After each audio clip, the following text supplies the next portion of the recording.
Good morning sir. Good morning to all of you. Last lecture में हमने electron gain enthalpy वाली third physical property पढ़ी थी periodic table के regarding. आज हम डिस्कस कर रहे हैं हमारी फाइनल फिजिकल प्रॉपर्टी जो हमें पढ़नी है मॉडर्न पीरियोडिक टेबल के लिए। प्रॉपर्टी का नेम है बच्चे इलेक्ट्रोनेगेटिविटी। इलेक्ट्रोनेगेटिविटी जो है वो बहुत ही सिंपल सी प्रॉपर्टी है, और जब हम आगे केमिस्ट्री पढ़ेंगे, अगला चैप्टर पढ़ेंगे या उससे आगे केमिस्ट्री पढ़ेंगे, तो इस वर्ड का बहुत ज्यादा इंपॉर्टेंस रहने वाला है हमारे आने वाले टॉपिक्स के अंदर। तो इलेक्ट्रोनेगेटिविटी का जो कंसेप्ट है वो बहुत सारे आगे कंसेप्ट प्रिपेयर करता है और उन कंसेप्ट्स को एक्सप्लेन करने में भी हेल्प करता है। तो इसको आप प्लीज ध्यान से सुनना और समझना, ये हमारे लिए थोड़ा सा जरूरी काम है। इलेक्ट्रोनेगेटिविटी को हम डिनोट करेंगे EN, शॉर्ट फॉर्म इसकी EN, और इसके लिए सिंबल हम यूज करते हैं ये। इस सिंबल को बोलते हैं काई। इस सिंबल को बोलते हैं काई। काई सिंबल हम यूज करते हैं इलेक्ट्रोनेगेटिविटी डिफाइन करने के लिए या बताने के लिए। अब यहां पे देखो, आपने ऐसे निशान बनाना है, पहले इसको फिर कट कर देना है, दैट इज कॉल्ड काई। तो ये X नहीं है, थोड़ा स्पेशल टाइप का सिंबल है, वो मैंने आपको बना के दिखा दिया। तो यहाँ पे इलेक्ट्रोनेगेटिविटी को हम डिफाइन कैसे करेंगे? Electronegativity is defined as tendency of an atom to attract shared pair of electrons towards itself. क्या डेफिनेशन बताई मैंने? इलेक्ट्रोनेगेटिविटी क्या होती है? किसी भी एटम की tendency shared pair of electrons को अट्रैक्ट करने की। यहां पे देखो थोड़ा सा चेंज आ गया। हमने इससे पहले इलेक्ट्रॉन गेन एंथैल्पी पढ़ी थी, और उससे भी पहले हमने आयनाइजेशन एंथैल्पी पढ़ी थी। आयनाइजेशन एंथैल्पी या इलेक्ट्रॉन गेन एंथैल्पी, मैं एक बार इलेक्ट्रॉन गेन एंथैल्पी की बात कर रहा हूं। इलेक्ट्रॉन गेन एंथैल्पी में हम क्या करते थे? हमारे पास हमारा एटम था गैसियस स्टेट में, उसके वैलेंस शेल में इलेक्ट्रॉन ऐड कर देते थे। मतलब हमने परमानेंटली इलेक्ट्रॉन जो है वो X को दे दिया, ये चीज है। लेकिन इलेक्ट्रोनेगेटिविटी में ऐसा नहीं होता। इलेक्ट्रोनेगेटिविटी में इलेक्ट्रॉन्स को गेन नहीं किया जा रहा, इलेक्ट्रॉन्स को अट्रैक्ट किया जा रहा है। पहला चेंज तो ये आया। Second change, electron gain enthalpy में हम फ्री इलेक्ट्रॉन ऐड करते थे। फ्री इलेक्ट्रॉन का मतलब है ये इलेक्ट्रॉन बिल्कुल अकेला घूम रहा था, किसी एटम से हमने चुराया नहीं है, हमें फ्री इलेक्ट्रॉन मिला, मतलब किसी एटम के अंदर ये ऐड नहीं था, उस इलेक्ट्रॉन को हमने X में ऐड किया था। लेकिन इलेक्ट्रोनेगेटिविटी में ऐसा नहीं करते। इलेक्ट्रोनेगेटिविटी में हम उस इलेक्ट्रॉन को अट्रैक्ट करेंगे जो शेयर्ड पेयर में प्रेजेंट है।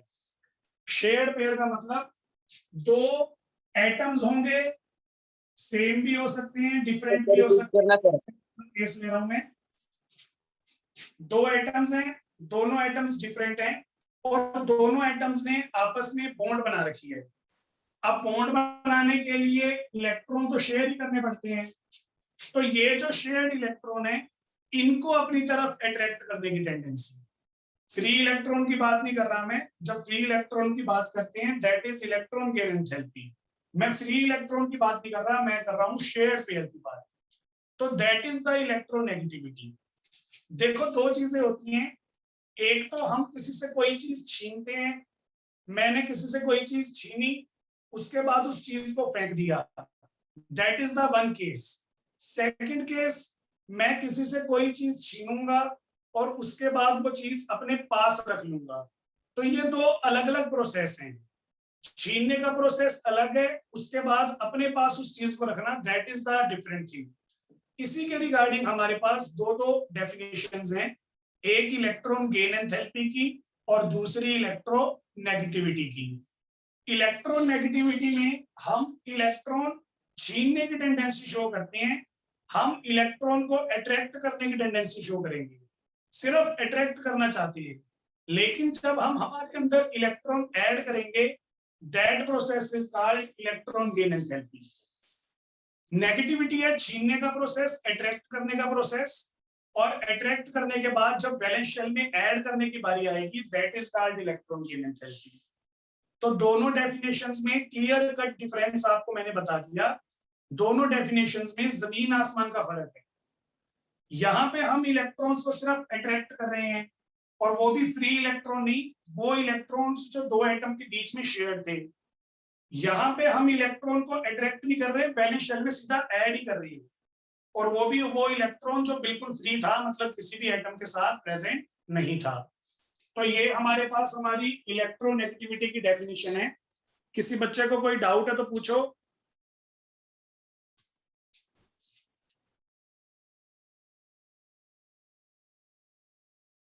No sir. No sir. ठीक है जी, ठीक है जी। तो ये अपने पास अपनी डेफिनेशन आ गई सबसे पहले इलेक्ट्रोनेगेटिविटी। तो यहाँ पे देखो यही चीज होती है, मैं आपको बता देता हूँ। हमारे पास पीरियोडिक टेबल में अलग अलग एलिमेंट्स हैं, अलग अलग एलिमेंट्स की अलग अलग इलेक्ट्रॉनिक कॉन्फ़िगरेशन है, अलग अलग इफेक्टिव न्यूक्लियर चार्ज है। तो किसी एटम का न्यूक्लियर चार्ज ज्यादा होता है और किसी एटम का न्यूक्लियर चार्ज कम होता है। तो मैंने क्या किया, दो एटम्स लिए और दोनों के बीच में कोवलेंट बॉन्ड बनवा दी। दोनों के बीच में कोवलेंट बॉन्ड बनवा दी। कोवलेंट बॉन्ड कौन सी होती है? कोवलेंट बॉन्ड होती है जो इलेक्ट्रॉन शेयर करके बनती है। मतलब ये भी अपना एक इलेक्ट्रॉन लेके आएगा, बी भी अपना एक इलेक्ट्रॉन लेके आएगा, दोनों इलेक्ट्रॉन्स इक्वली शेयर करेंगे। इक्वली शेयर करने की वजह से दोनों के बीच में बॉन्ड बन जाएगी। अब यहाँ पे बॉन्ड बनाने के अंदर 50% ए का कंट्रीब्यूशन है और 50% ही बी का कंट्रीब्यूशन है। अब एक बार ध्यान से सुनो, दोनों एटम्स अलग अलग हैं, एक ए एटम है, एक बी एटम है। अगर दोनों एटम अलग अलग हैं तो दोनों का इफेक्टिव न्यूक्लियर चार्ज भी अलग अलग होगा।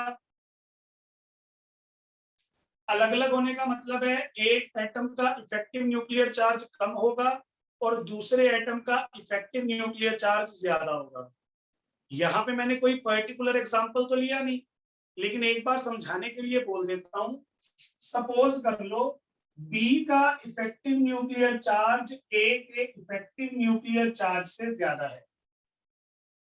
हमारे पास जो ये दो एटम्स हैं ए और बी, इनको हमने इस तरीके से चूज किया कि बी का इफेक्टिव न्यूक्लियर चार्ज ए से ज्यादा आएगा। बी का इफेक्टिव न्यूक्लियर चार्ज अगर ए से ज्यादा है तो इसका मतलब ये हुआ कि बी इलेक्ट्रॉन्स को स्ट्रॉन्गली अट्रैक्ट कर सकता है एज कंपेयर टू ए। तो स्टार्टिंग में जो बॉन्ड 50-50% बोल के बनाई गई, उसको 50-50% रखा नहीं जाएगा। बी बोलेगा कि मेरा इफेक्टिव न्यूक्लियर चार्ज ज्यादा है, तो मैं इलेक्ट्रॉन्स को ज्यादा अट्रैक्ट करूंगा अपनी तरफ। तो बी क्या करेगा, ए वाले इलेक्ट्रॉन को अपनी तरफ अट्रैक्ट करना स्टार्ट कर देगा। तो मैं आपको ये सिचुएशन जो है वो बना के दिखाता हूं, उससे बेटर समझ में आएगा। ये देखो, स्टार्टिंग में हमारे पास ए और बी के इलेक्ट्रॉन जो थे वो इक्वली शेयर थे 50-50%। बी का इफेक्टिव न्यूक्लियर चार्ज ज्यादा है, उस वजह से वो इलेक्ट्रॉन्स को अट्रैक्ट करने की ज्यादा टेंडेंसी शो करेगा। ए के इलेक्ट्रॉन को अपनी तरफ अट्रैक्ट करना स्टार्ट कर देगा। तो थोड़ी देर बाद हमारे पास सिचुएशन ये हो जाएगी बच्चे। क्या देखा आपने, ए का जो इलेक्ट्रॉन ए के पास था, अब वो थोड़ा सा बी की तरफ शिफ्ट हो चुका है। मतलब ए से दूर चला गया और बी के पास आ गया। लेकिन अब ये देखो, इलेक्ट्रॉन कंप्लीटली ट्रांसफर नहीं हुआ, ये सिर्फ बी के करीब गया, बी के अंदर जाके ऐड नहीं हुआ। अगर बी के अंदर जाके ऐड हो जाएगा, that is electron gain enthalpy, वो अलग टॉपिक हो गया। हमें यहाँ पे इलेक्ट्रॉन को ऐड नहीं करवाना, इलेक्ट्रॉन को अट्रैक्ट करवाना है। कौन से इलेक्ट्रॉन को? जो शेयर्ड पेयर का इलेक्ट्रॉन है। तो ये वाला इलेक्ट्रॉन हमारा थोड़ा सा आगे चला गया, बी के पास चला गया। उस वजह से बी को ये लगेगा कि मेरे पास नेगेटिव चार्ज अब ज्यादा हो रहा है। मेरे पास खुद का इलेक्ट्रॉन तो था ही, बी सोचेगा, और ऊपर से मुझे ए वाले इलेक्ट्रॉन की भी अट्रैक्शन मिलने लग गई क्योंकि वो मेरे पास आ गया, मेरे करीब आ गया। तो बी को ऐसा फील होगा कि मेरे पास इलेक्ट्रॉन्स जो है वो ज्यादा हो गए, मेरे पास नेगेटिव चार्ज ज्यादा हो गया। मेरी वर्डिंग ध्यान से सुनो, मैंने क्या बोला कि बी को फील होगा। असल में ऐसा कुछ नहीं हुआ, बी फील करेगा कि ए का जो इलेक्ट्रॉन है वो मेरे पास आ गया, तो मेरे पास नेगेटिव चार्ज ज्यादा हो गया। अब जैसे बी को फीलिंग आ रही है वैसे ही ए को भी फीलिंग आएगी। ए को लगेगा कि पहले मेरे पास मेरा इलेक्ट्रॉन था, मेरे करीब था, अब मेरा इलेक्ट्रॉन मुझसे दूर चला गया। तो अगर मेरा इलेक्ट्रॉन मुझसे दूर चला जाएगा तो मुझे तो लॉस हो जाएगा, मेरे पे पॉजिटिव चार्ज आ जाएगा। ए ने भी ये सोचना स्टार्ट कर दिया, बी ने सोचना स्टार्ट कर दिया कि इलेक्ट्रॉन मुझे मिल रहा है, ए ने सोचना स्टार्ट कर दिया कि इलेक्ट्रॉन मुझसे दूर जा रहा है। इसी थिंकिंग की वजह से दोनों के ऊपर चार्ज डेवलप होना स्टार्ट हो जाएगा। अब एक बार सुनो, अगर ए अपना इलेक्ट्रॉन बी को दे देगा, मतलब इलेक्ट्रॉन डोनेट ही करवा दिया हमने, कंप्लीटली इलेक्ट्रॉन डोनेट हो गया, तब ए पे आ जाएगा पॉजिटिव और बी पे आ जाएगा नेगेटिव। ए पे पॉजिटिव आया क्योंकि ए ने इलेक्ट्रॉन दे दिया, बी पे नेगेटिव आया क्योंकि बी ने इलेक्ट्रॉन ले लिया। तो ये हमारे पास हमारे पॉजिटिव नेगेटिव चार्ज वाली बॉन्ड बन जाएगी, that is called ionic bond. लेकिन इलेक्ट्रोनेगेटिविटी के अकॉर्डिंग हमें कंप्लीटली इलेक्ट्रॉन तो देना ही नहीं। तो अगर मैं कंप्लीट इलेक्ट्रॉन ट्रांसफर नहीं कर रहा, मैंने सिर्फ इलेक्ट्रॉन को थोड़ा सा शिफ्ट किया, तो पॉजिटिव नेगेटिव चार्ज भी कंप्लीट नहीं आएंगे।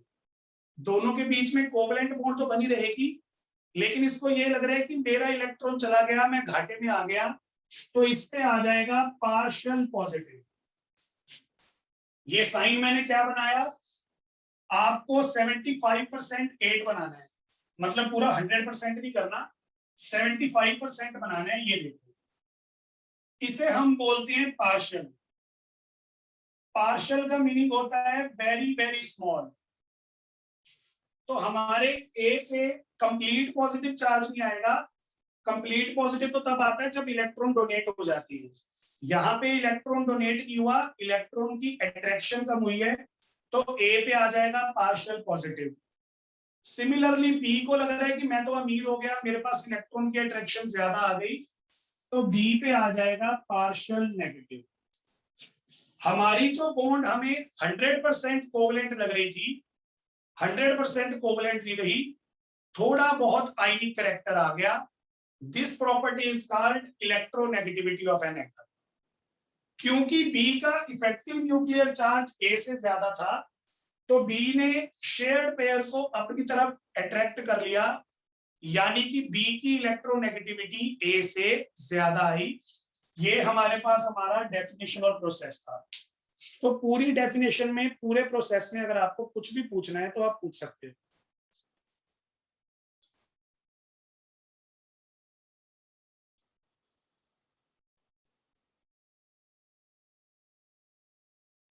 फिजिकल मीनिंग समझना जरूरी है, ठीक है? हो जाएगा, कोई दिक्कत तो नहीं? ठीक है जी। तो ये अपने पास अपनी डेफिनेशन आ गई। मैंने आपको इलेक्ट्रोनेगेटिविटी की डेफिनेशन दी और इलेक्ट्रोनेगेटिविटी का फिजिकल मीनिंग भी समझाया। यहाँ पे हमने देखा जिस एटम की इलेक्ट्रोनेगेटिविटी ज्यादा होती है वो एटम दूसरे एटम्स के शेयर्ड पेयर के इलेक्ट्रॉन्स को अपनी तरफ ज्यादा अट्रैक्ट कर लेगा। उस वजह से जो बॉन्ड हमारी 100% कोवलेंट थी, अब वो 100% कोवलेंट ही रहेगी, 70%, 80%, 90% कोवलेंट रहेगी। बाकी का उसमें थोड़ा सा आयनिक कैरेक्टर आ जाएगा। Ionic character due to the partial positive और पार्शियल नेगेटिव चार्ज। ये पार्शियल पॉजिटिव पार्शियल नेगेटिव ये छोटे छोटे चार्ज हैं। इसका मतलब ये है कंप्लीट ट्रांसफर नहीं हुआ इलेक्ट्रॉन्स का। तो ये हमारे पास हमारी इलेक्ट्रोनेगेटिविटी की डेफिनेशन थी। अब सपोज करो मेरे पास बहुत सारे एलिमेंट हैं, पीरियोडिक टेबल में मेरे पास 118 एलिमेंट्स हैं, तो 118 एलिमेंट्स की इलेक्ट्रोनेगेटिविटी मुझे कैलकुलेट करनी है। उसके लिए हमारे पास कोई फॉर्मूला होना चाहिए, तो फॉर्मूला मैं आपको बता रहा हूं, देखो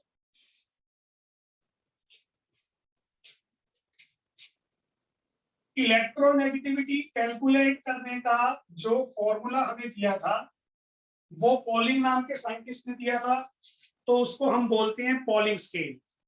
पॉलिंग स्केल में हम डिफरेंट डिफरेंट एलिमेंट्स की इलेक्ट्रोनेगेटिविटी मेजर कर सकते हैं। हमारे पास हमारा फॉर्मूला था यहाँ पे इलेक्ट्रोनेगेटिविटी मेजर करने के लिए, electronegativity of atom A minus electronegativity of atom B is equal to 0.0218 delta E का स्क्वायर रूट। दो एटम से हमारे ए और बी दोनों की इलेक्ट्रोनेगेटिविटी का डिफरेंस आएगा 0.028 into square root of delta E. Delta E यहाँ पे क्या है, डेल्टा ई है यहाँ पे डिफरेंस ऑफ एनर्जी, जो हम कैलकुलेट कर सकते हैं energy of the AB molecule minus square root of energy of AA molecule multiplied by energy of BB molecule। Actual में देखो क्या होता है, मैं आपको बताता हूं। मेरे पास A का मॉलिक्यूल था, मेरे पास B का मॉलिक्यूल था। जब हम दोनों को आपस में कंबाइन करते हैं AB बनाने के लिए, तो हमें ये वाली बॉन्ड तो तोड़नी पड़ेगी और यहाँ पे नई बॉन्ड्स बनानी पड़ेगी। नई बॉन्ड्स बनाने के लिए जो एनर्जी चाहिए, नई बॉन्ड किस किस में बनती है, ए और बी में। नई बॉन्ड बनाने के लिए जो एनर्जी चाहिए ए बी के बीच में बॉन्ड बनाने के लिए, वो ये रही।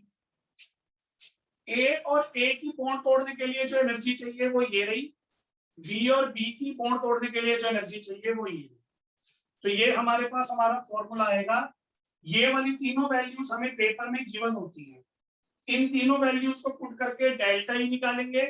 डेल्टा ई का स्क्वायर रूट लूंगा, यहाँ पे मल्टीप्लाई कर दूंगा, दो एटम्स की इलेक्ट्रोनेगेटिविटी का डिफरेंस हमें मिल जाएगा।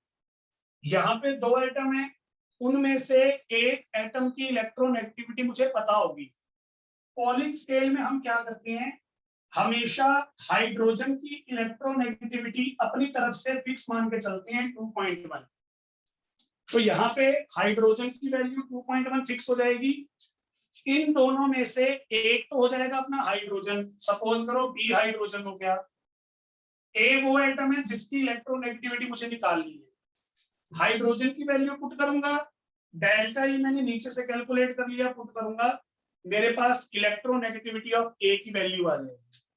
तो ये हमारे पास हमारा कंप्लीट तरीका रहता है पॉलिंग स्केल को यूज करके इलेक्ट्रोनेगेटिविटी कैलकुलेट करने का। हालांकि इस पे कोई न्यूमेरिकल नहीं आता, हमारे सिलेबस में इससे रिलेटेड कोई न्यूमेरिकल नहीं है, लेकिन फिर भी एक फॉर्मूला बताना जरूरी था। तो यहाँ पे पॉलिंग ने जो इलेक्ट्रोनेगेटिविटी कैलकुलेट करने का स्केल दिया, उसने हमें फॉर्मूला बताया ये, और इस फॉर्मूला को यूज करने के लिए हाइड्रोजन की हमें आर्बिट्रेरी फिक्स वैल्यू लेनी पड़ती है, दैट इज 2.1। अपनी तरफ से 2.1 हाइड्रोजन एज्यूम करना पड़ता है, तब जाके ये फॉर्मूला काम करेगा। फिर इस फॉर्मूला को मैंने डिफरेंट डिफरेंट एलिमेंट्स पे अप्लाई किया, तो मैंने ये देखा फ्लोरीन एटम जो है हमारा, उसकी पूरे पीरियोडिक टेबल में हाईएस्ट इलेक्ट्रोनेगेटिविटी आती है।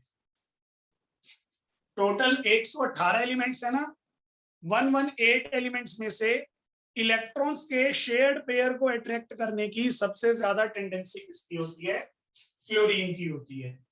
तो फ्लोरीन इलेक्ट्रॉन्स को अट्रैक्ट करने की टेंडेंसी सबसे ज्यादा शो करेगा। पॉलिंग स्केल के अकॉर्डिंग इसकी वैल्यू आती है बच्चे 4.0। 4 value is the highest value in the periodic table. अच्छा, कई बुक्स में 4.1 भी बताई होती है, तो 0.1 का डिफरेंस माइंड मत करना। कई बुक्स में 4 बताई होगी, कई में 4.1। मैं 4 मान के चलता हूं, हम जितने भी न्यूमेरिकल्स करते हैं उसमें फ्लोरीन को 4 ही मान के चलते हैं। तो हमारी जो काई की वैल्यू है, काई मतलब ये वाला सिंबल, हमारी जो काई की वैल्यू है फ्लोरीन के लिए वो सबसे हाईएस्ट आती है पूरे पीरियोडिक टेबल में। अगर आप मुझसे पूछोगे ना कि सर 118 एलिमेंट्स हैं, फर्स्ट सेकंड थर्ड कौन आया, फर्स्ट सेकंड थर्ड का मतलब सबसे ज्यादा इलेक्ट्रोनेगेटिविटी किसकी है, पहले नंबर पे, फिर दूसरे नंबर पे और फिर तीसरे नंबर पे। तो वो कौन कौन से एलिमेंट हैं? सबसे ज्यादा इलेक्ट्रोनेगेटिविटी है फ्लोरीन की, वैल्यू 4.0, फिर है ऑक्सीजन की वैल्यू 3.6, फिर है नाइट्रोजन की वैल्यू 3.5। तो ये हमारे पास हमारे मोस्ट 3 इलेक्ट्रोनेगेटिव एलिमेंट्स हैं पूरे पीरियोडिक टेबल में। याद रखने के लिए फोन, FON, फोन। तो फ्लोरीन की इलेक्ट्रोनेगेटिविटी सबसे ज्यादा, फिर ऑक्सीजन की, फिर नाइट्रोजन की। तो ये हमारे पास हमारा पॉलिंग स्केल था, उससे जो वैल्यूज हमने कैलकुलेट की हुई हैं वो मैंने आपको बता दी। मैंने आपको हाईएस्ट इलेक्ट्रोनेगेटिविटी वाला बताया, लोएस्ट इलेक्ट्रोनेगेटिविटी वाला भी बता देता हूं। सीजियम एटम है हमारा सबसे लोएस्ट इलेक्ट्रोनेगेटिविटी का। सीजियम के लिए हम इलेक्ट्रोनेगेटिविटी वर्ड यूज ही नहीं करते, सीजियम को हम इलेक्ट्रोनेगेटिव बोलने की बजाय बोलते हैं इलेक्ट्रोपॉजिटिव। मतलब हम ये बोलते हैं कि सीजियम की इलेक्ट्रोनेगेटिविटी इतनी कम है, उस पर कभी नेगेटिव चार्ज आ ही नहीं सकता, वो तो बेचारा इलेक्ट्रॉन लूज ही करेगा, इलेक्ट्रोपॉजिटिव कैरेक्टर शो करेगा, मतलब खुद पे पॉजिटिव चार्ज लाने की कोशिश करेगा, नेगेटिव चार्ज के बारे में तो वो सोच भी नहीं सकता। तो ये हमारे पास पॉलिंग स्केल के अकॉर्डिंग सबसे हाईएस्ट इलेक्ट्रोनेगेटिविटी वाला और सबसे लोएस्ट इलेक्ट्रोनेगेटिविटी वाले एटम्स हैं। यहां तक किसी बच्चे को कोई दिक्कत है तो बोलो।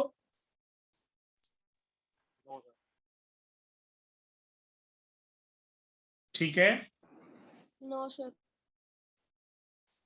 चलो ठीक है जी। तो ये अपने पास अपनी इलेक्ट्रोनेगेटिविटी की डेफिनेशन आई, उसके बाद उसका स्केल आ गया। अब मैं आपको बता रहा हूं इलेक्ट्रोनेगेटिविटी के लिए ट्रेंड, पीरियड वाइज और ग्रुप वाइज इलेक्ट्रोनेगेटिविटी कैसे वैरी करती है ये हमें बताना है।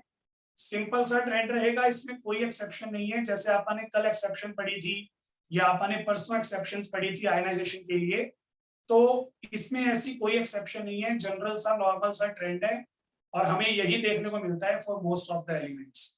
तो यहाँ पे इलेक्ट्रोनेगेटिविटी में एक्सप्लेन कर रहा हूं पीरियड वाइज और ग्रुप वाइज।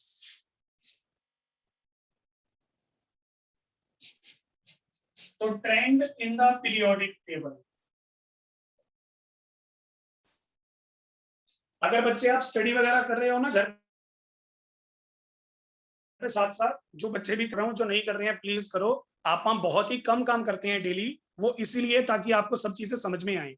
एक्चुअल में जो हमारी केमिस्ट्री है, केमिस्ट्री के जो पहले 4 चैप्टर है ना बच्चे, वो बेस है आपका, base for the complete +1 and +2। तो ये चैप्टर आराम से करने ही जरूरी है ताकि आपको बेस जो है वो क्लियर हो जाए। तो प्लीज यहाँ पढ़ने से कुछ नहीं होगा, मेरे अकेले बताने से कुछ नहीं होगा, आपको भी पढ़ना पड़ेगा। तो नोट्स मैंने सेंड किए हुए हैं, उनको रीड किया करो, बहुत बढ़िया नोट्स बनाए हुए हैं आराम से बैठ के। तो उसको आप कर लोगे तो इस चैप्टर में ऐसी कोई भी चीज नहीं बचेगी जो आपको नहीं आती। नोट्स की हेल्प करने के लिए कि नोट्स को आप डायरेक्ट पढ़ोगे समझ थोड़ी आएंगे, नोट्स समझने के लिए तो आप ये लेक्चर्स यहाँ पे अटेंड कर रहे हैं। तो प्लीज रोज पढ़ा करो, डेली का सिर्फ 15 या 20 मिनट लगेंगे आपको। जितना काम मैं आपको यहाँ करवाता हूँ वो आपका 10 to 15 मिनट्स में रिवाइज हो जाएगा। तो नोट्स में से पढ़ा करो, जो डाउट है वो ग्रुप में सेंड किया करो। तो उससे क्या होगा, मान लो आपका कोई डाउट है वो किसी और का भी हो सकता है, तो सामने वाले बच्चे ने नहीं पूछा, वो थोड़ा शाई फील कर रहा था, आपने पूछ लिया, उसका डाउट भी क्लियर हो जाएगा। तो ये एक प्लस पॉइंट हो जाता है, ग्रुप्स में डाउट लिया करो प्लीज। ठीक है, चलो। तो यहाँ पे ट्रेंड बता रहा था मैं, सबसे पहले मैं आपको बता रहा हूँ group wise trend. Group wise trend का मतलब है टॉप टू बॉटम ट्रेंड। तो यहां देखो, on moving top to bottom in a group, atomic size increases, effective nuclear charge decreases. अगर इफेक्टिव न्यूक्लियर चार्ज डिक्रीज हो गया तो इलेक्ट्रॉन को अट्रैक्ट करने की टेंडेंसी भी डिक्रीज हो जाएगी। That's why electronegativity decreases. जब इलेक्ट्रॉन्स को अट्रैक्ट करने की टेंडेंसी नहीं है तो वो आइटम इलेक्ट्रोनेगेटिविटी थोड़ी शो करेगा, इलेक्ट्रोनेगेटिविटी जो है वो डिक्रीज हो जाएगी। पहले पीरियड की बात करो, पहले पीरियड में lithium, sodium, potassium, rubidium, caesium, francium. तो ये देखो ये आ गया सीजियम, जिसकी इलेक्ट्रोनेगेटिविटी सबसे ज्यादा लोएस्ट है। मुझे पता है आपके दिमाग में आ रहा होगा सर फ्रांशियम की क्यों नहीं है, फ्रांशियम तो उससे भी नीचे है। फ्रांशियम की होगी लेकिन हम इससे स्टडी नहीं करते, क्योंकि हमारे जितने भी ग्रुप के एलिमेंट्स होते हैं उसमें जो लास्ट एलिमेंट होता है ना, लास्ट एलिमेंट होती है radio active. Radio active substances को पढ़ना बहुत ही डेंजरस होता है, तो उनको हम स्टडी करते नहीं है, उनको हम हमारी स्टडी में फिर इंक्लूड भी नहीं करेंगे। सीजियम तक ही आंसर मिलेगा। तो टॉप टू बॉटम क्या हुआ, लिथियम से सोडियम, सोडियम से पोटेशियम, पोटेशियम से रुबिडियम या रुबिडियम से सीजियम। साइज इंक्रीज हो रहा है, साइज इंक्रीज होने की वजह से इफेक्टिव न्यूक्लियर चार्ज डिक्रीज हो जाएगा। तो इन सब में से सीजियम का इफेक्टिव न्यूक्लियर चार्ज सबसे ज्यादा कम, इसलिए उसकी इलेक्ट्रोनेगेटिविटी भी सबसे ज्यादा कम। जरूरी नहीं है कि एस ब्लॉक में ये केस पढ़ोगे, ई ब्लॉक में भी आपको यही केस मिलेगा। जैसे मैंने ग्रुप 17 ले लिया, फ्लोरीन, क्लोरीन, ब्रोमीन, आयोडीन और एस्टाटीन। तो एस्टाटीन नहीं पढ़ते आप, रेडियो एक्टिव है। बाकी सब के लिए top to bottom size increase हो रहा है, साइज इंक्रीज होने की वजह से इफेक्टिव न्यूक्लियर चार्ज डिक्रीज होगा, जिस वजह से इलेक्ट्रोनेगेटिविटी भी डिक्रीज होती है। तो ये हमारे पास हमारा केस आ गया फॉर द ग्रुप 17। फ्लोरीन की इलेक्ट्रोनेगेटिविटी मैंने आपको सबसे हाईएस्ट बताई थी, लेकिन जैसे जैसे आप नीचे जाते जाएंगे इफेक्टिव न्यूक्लियर चार्ज डिक्रीज होने की वजह से इलेक्ट्रोनेगेटिविटी भी डिक्रीज हो जाएगी। तो ये हमारे पास हमारा ग्रुप वाइज फ्रेंड था। किसी को कुछ पूछना है तो बोलो। ठीक है, नो सर। चलिए, तो ये अपने पास अपना ग्रुप वाइज फ्रेंड था। अब आ जाते हैं आप अपने पीरियड वाइज फ्रेंड पे।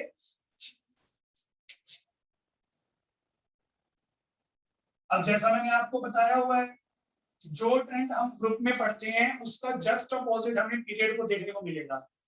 तो पीरियड में क्या होगा, लेफ्ट टू राइट मूव करने पे साइज डिक्रीज होता है। साइज डिक्रीज होने की वजह से इफेक्टिव न्यूक्लियर चार्ज इंक्रीज होता है, और अगर इफेक्टिव न्यूक्लियर चार्ज इंक्रीज होगा तो शेयर्ड पेयर को अट्रैक्ट करने की टेंडेंसी भी ज्यादा हो जाएगी। That means electronegativity will increase, electronegativity increase होनी स्टार्ट हो जाएगी। तो जैसे अगर मैं देखो सेकंड पीरियड की बात करता हूँ, lithium, beryllium, boron, carbon, nitrogen, oxygen और फ्लोरीन। तो सेकंड पीरियड में जैसे जैसे मैं लेफ्ट टू राइट मूव करूंगा साइज छोटा हो रहा है, इफेक्टिव न्यूक्लियर चार्ज ज्यादा हो रहा है, इसीलिए फ्लोरीन की इलेक्ट्रोनेगेटिविटी पूरे पीरियोडिक टेबल में सबसे हाईएस्ट है। साइज भी सबसे छोटा, इफेक्टिव न्यूक्लियर चार्ज भी सबसे ज्यादा, और ये दोनों फैक्टर ही फेवर करते हैं हाईएस्ट इलेक्ट्रोनेगेटिविटी वैल्यू के लिए। दैट्स व्हाई हमारे पास इलेक्ट्रोनेगेटिविटी की वैल्यू जो है वो ज्यादा आती है फ्लोरीन की। कौन कौन से 3 एलिमेंट मैंने आपको बताए थे फर्स्ट सेकंड थर्ड पे, फ्लोरीन, ऑक्सीजन, नाइट्रोजन। देखो बिल्कुल उल्टा ऑर्डर आ रहा है, ये सबसे लास्ट में तो इलेक्ट्रोनेगेटिविटी सबसे हाईएस्ट, फिर ये सेकंड लास्ट है तो इलेक्ट्रोनेगेटिविटी में सेकंड, ये थर्ड लास्ट है तो इलेक्ट्रोनेगेटिविटी में थर्ड। इन तीनों में से इलेक्ट्रोनेगेटिविटी फ्लोरीन की सबसे ज्यादा, फिर ऑक्सीजन की और फिर नाइट्रोजन की। तो ये मैंने आपको पहले भी बताया था, ये हमारा पीरियड वाइज ट्रेंड था। इलेक्ट्रोनेगेटिविटी के दोनों ट्रेंड्स यहाँ पे कंप्लीट हो गए। किसी बच्चे को कुछ पूछना है तो बोलो। सर हाँ जी सर, फिर इलेक्ट्रोनेगेटिविटी हीलियम की ज्यादा नहीं होएगी इनसे, फ्लोरीन ऑक्सीजन से? बहुत बढ़िया। देखो फ्लोरीन के बाद नियॉन आएगा, हीलियम तो नहीं आएगा, हीलियम तो ऊपर आएगा, फ्लोरीन के बाद नियॉन आएगा। तो नियॉन का साइज तो और भी छोटा होगा। पहली बात, अगर साइज और भी छोटा होगा तो इफेक्टिव न्यूक्लियर चार्ज और भी ज्यादा होगा, इलेक्ट्रोनेगेटिविटी तो नियॉन की हाईएस्ट आनी चाहिए। तो यहाँ पे मैं आपको कुछ एक बातें क्लियर कर देता हूं, ध्यान से देखो। मैं एक बार लास्ट वाले एलिमेंट्स को लिख रहा हूं, ऑक्सीजन, फ्लोरीन और नियॉन। तो यहाँ पे इस ट्रेंड के अंदर मैंने नियॉन को क्यों नहीं इंक्लूड किया था, उसके लिए मेरे पास कुछ एक स्पेसिफिक रीजन है, वो मैं आपको बताता हूं जतिन। पहला रीजन है हमारा साइज का। देखो, जो हमारे ये वाले सारे एलिमेंट हैं, लिथियम से लेके फ्लोरीन तक, इन सभी एटम्स के एटॉमिक रेडियाई या कोवलेंट रेडियाई हम कैलकुलेट कर सकते हैं, क्योंकि ये सारे एटम जो हैं वो कंबाइंड स्टेट में एग्जिस्ट करती हैं।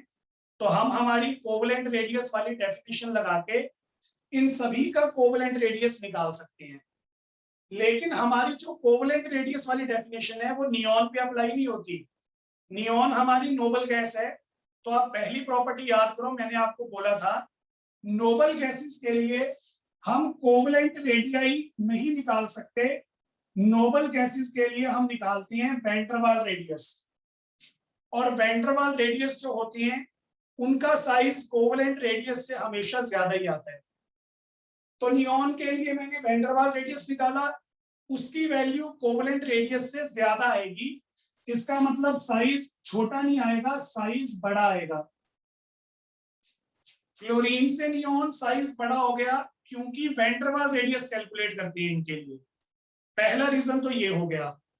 दूसरा रीजन इलेक्ट्रोनेगेटिविटी है क्या, according to the definition electronegativity है इलेक्ट्रॉन्स को अट्रैक्ट करने की टेंडेंसी। कौन से इलेक्ट्रॉन, जो इलेक्ट्रॉन शेयर्ड होंगे। जो नोबल गैसेस हैं वो तो किसी के साथ बॉन्ड बनाती ही नहीं, उनके शेल तो ऑलरेडी फुली फिल्ड है। तो नोबल गैसेस अगर किसी के साथ बॉन्ड ही नहीं बनाएंगी, किसी के साथ इलेक्ट्रॉन शेयर ही नहीं करेंगी, तो शेयर्ड पेयर को अट्रैक्ट कहां से करेंगी। नोबल गैसेस जो हैं वो कोवलेंट बॉन्ड्स नहीं बना सकती। अगर कोवलेंट बॉन्ड है ही नहीं तो फिर इलेक्ट्रॉन कहां पे है, शेयर्ड वाले, शेयर्ड इलेक्ट्रॉन ही नहीं है। और अगर शेयर्ड इलेक्ट्रॉन नहीं है तो किसको अट्रैक्ट करेंगे, इलेक्ट्रोनेगेटिविटी यहाँ पे अप्लाई ही नहीं हो सकती। दैट्स वाई मैंने नोबल गैसेस को नहीं लिखा था। अभी भी कोई डाउट है तो पूछो। नो। चलो, तो ये अपने पास अपना इलेक्ट्रोनेगेटिविटी का ट्रेंड्स का टॉपिक था, यहाँ पे कंप्लीट हो गया। हम आ गए हैं इलेक्ट्रोनेगेटिविटी के लास्ट फैक्टर पे। प्रॉपर्टीज हमारी खत्म हो जाएंगी, मॉडर्न पीरियोडिक टेबल भी हमारा खत्म हो जाएगा। फिर हमारा पढ़ना रह जाएगा ओल्ड वाला, यानी कि हिस्टोरिकल डेवलपमेंट वाला। तो मोस्ट प्रोबेबली कल चैप्टर हम कंप्लीट करने का ट्राई करेंगे। तो लास्ट है यहाँ पे इलेक्ट्रोनेगेटिविटी का फैक्टर, वो देख लो। 3 ही पॉइंट है, उसके बाद प्रॉपर्टी कंप्लीट, क्लास हम खत्म कर देंगे। Factors affecting electronegativity value. जो हमारे एलिमेंट्स होते हैं उन एलिमेंट्स की इलेक्ट्रोनेगेटिविटी को अफेक्ट करने वाले कौन कौन से फैक्टर हैं। 3 ही फैक्टर पढ़ने हैं, साइज, ऑक्सीडेशन स्टेट, ये बताऊंगा अभी, चलो पूरा लिखता हूं पहले। साइज, ऑक्सीडेशन स्टेट और हाइब्रिडाइजेशन। आपने इन तीनों में से यही फैक्टर पढ़ा होगा इस चैप्टर में। ऑक्सीडेशन स्टेट के बारे में आपको पता चलेगा चैप्टर नंबर 8 में, और हाइब्रिडाइजेशन के बारे में आपको पता चलेगा चैप्टर नंबर 4 में। तो जब आप ये वाले 2 चैप्टर्स करेंगे मैं आपको इनके बारे में ज्यादा इंफॉर्मेशन दूंगा। अभी जस्ट मैं आपको रिजल्ट बता रहा हूं, क्योंकि इन दोनों के कंसेप्ट के बारे में हमें पता नहीं है। ये तो चलो मैं फिर भी समझा दूंगा। हाइब्रिडाइजेशन जो है वो तो आप अगले चैप्टर में ही पढ़ेंगे। शायद आपने 10th में सुन रखी हो लेकिन कंसेप्ट नहीं पता होगा, तो आपको एक बार में रिजल्ट बता दूंगा, उस रिजल्ट की एक्सप्लेनेशन आपको अगले चैप्टर में अपने आप मिल जाएगी जब मैं हाइब्रिडाइजेशन का टॉपिक आपको करवाऊंगा। तो अभी तो जस्ट मैं आपको रिजल्ट बताऊंगा, उन रिजल्ट्स को आप क्रैम करो, और उसके बाद जब आप इन टॉपिक्स को पढ़ेंगे तो आपको वो अपने आप ही समझ में आ जाएंगे। क्रैमिंग वाला काम अपने आप ही खत्म हो जाएगा। सबसे पहले साइज वाला ट्रेंड तो हमने पढ़ लिया। जिसका साइज छोटा होता है उसका इफेक्टिव न्यूक्लियर चार्ज ज्यादा, और जिसका इफेक्टिव न्यूक्लियर चार्ज ज्यादा होगा उसकी इलेक्ट्रोनेगेटिविटी ज्यादा। तो यहाँ पे साइज वाले फैक्टर में हम क्या पढ़ेंगे, smaller is the size of atom, higher will be the electronegativity। जिस एटम का साइज छोटा होगा उसकी इलेक्ट्रोनेगेटिविटी ज्यादा होगी, क्योंकि छोटे साइज वालों का इफेक्टिव न्यूक्लियर चार्ज भी ज्यादा होता है। ये हमारे पास हमारा पहला फैक्टर है। फिर हम आ गए दूसरे फैक्टर पे, दैट इज ऑक्सीडेशन स्टेट। आप एक बार इसको ऑक्सीडेशन स्टेट मत पढ़ो, क्योंकि ये डेफिनेशन आपकी क्लियर होगी 8th चैप्टर में। मैं इसको बोल देता हूं चार्ज ऑन द एटम। आपके लिए एक बार हेडिंग चेंज कर दी मैंने, ऑक्सीडेशन स्टेट हेडिंग नहीं है, हमारी हेडिंग है चार्ज ऑन द एटम। तो मैं आपसे एक चीज पूछता हूं, देखो आयरन है, एक आयरन 2 पॉजिटिव है, एक आयरन 3 पॉजिटिव है। तो आप ये बताओ ज्यादा लॉस किस पे है, Fe2 पे या Fe3 पे?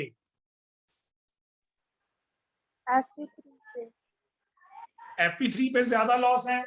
Fe2 पॉजिटिव का मतलब है इसके पास 2 इलेक्ट्रॉन्स की कमी है, Fe3 पॉजिटिव का मतलब है इसके पास 3 इलेक्ट्रॉन्स की कमी है। तो ज्यादा लॉस किस पे है, ज्यादा लॉस है आयरन पे। तो जिसपे ज्यादा लॉस होगा उसकी इलेक्ट्रॉन अट्रैक्ट करने की टेंडेंसी ज्यादा होगी। तो ये देखो आगे मैं क्या बोल रहा हूं, यहाँ पे अपने पास 2 इलेक्ट्रॉन्स का लॉस है, यहाँ पे 3 इलेक्ट्रॉन का लॉस है। क्योंकि इस पे लॉस ज्यादा है तो इसकी इलेक्ट्रॉन अट्रैक्ट करने की टेंडेंसी ज्यादा होगी। जिस पे लॉस ज्यादा होगा उसकी इलेक्ट्रॉन अट्रैक्ट करने की टेंडेंसी ज्यादा होगी। तो यहां पे मैं क्या बोलूंगा, higher is the charge on the ion, high will be the electronegativity। भाई जिस पे पॉजिटिव चार्ज ज्यादा होगा उसकी इलेक्ट्रॉन अट्रैक्ट करने की टेंडेंसी भी ज्यादा होगी, एंड दैट्स व्हाई इलेक्ट्रोनेगेटिविटी भी ज्यादा आएगी। Second factor. फिर थर्ड फैक्टर, आप सब बच्चों ने 10th क्लास में ऑर्गेनिक पढ़ी हुई है। आपने कभी ये चीज पढ़ी कि कार्बन जो होता है वो हमारा sp3 हाइब्रिडाइज्ड होता है, ऐसा कुछ सुना होगा कभी पहले? No sir. अच्छा जी, तो देखो हाइब्रिडाइजेशन का जो टॉपिक है वो फिर मैं आपको पार्ट में एक्सप्लेन करूंगा, क्योंकि अलग अलग एटम्स की अलग अलग हाइब्रिडाइजेशन होती है, उसके अकॉर्डिंग अलग अलग इलेक्ट्रोनेगेटिविटी होती है। तो ये वाला जो फैक्टर है वो अपन अगले चैप्टर में एक्सप्लेन करेंगे। एक बार आप ये 2 ही फैक्टर याद रखो। आप ये मान के चलो कि इलेक्ट्रोनेगेटिविटी हमारी यहाँ पे कंप्लीट हो गई। बाकी जो इसका हिस्टोरिकल डेवलपमेंट वाला पार्ट कंप्लीट हो जाएगा, फिर आप 4 चैप्टर स्टार्ट करेंगे, वहां पे आप हाइब्रिडाइजेशन को पढ़ ही लेंगे, तो प्रॉब्लम नहीं आएगी। यहां तक किसी बच्चे को कोई दिक्कत है तो बोलो। No sir. No sir. चलो फिर बाकी आप डिस्कस करेंगे नेक्स्ट लेक्चर में। Thank you. Bye sir. Okay bye.